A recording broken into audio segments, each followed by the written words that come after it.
काहे हो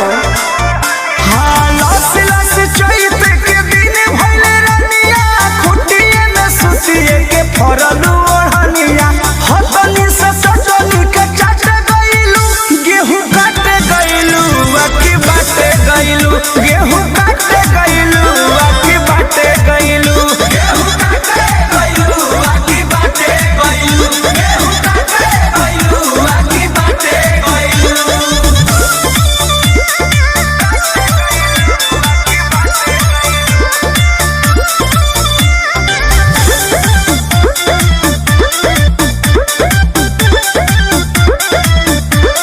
घाम लागल चांपत हो गइलू सावर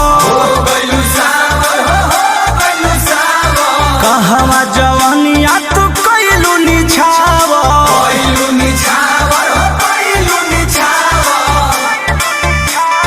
घाम लागल चांपत हो गइलू सावर कहवा जवानिया तू कइलू निछावर केकर पलहारी बुलट गइलू गेहूं काट गइलू बाकी बाटे गइलू गेहूं काटे गइलू बाकी बाटे गइलू गेहूं काटे गइलू बाकी बाटे गइलू गेहूं काटे गइलू बाकी बाटे गइलू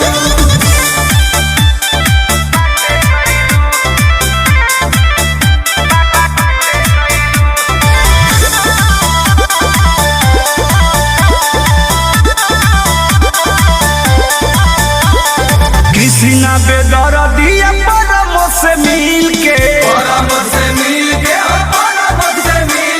साफ कइले बारू खरिहानी पूरा छील के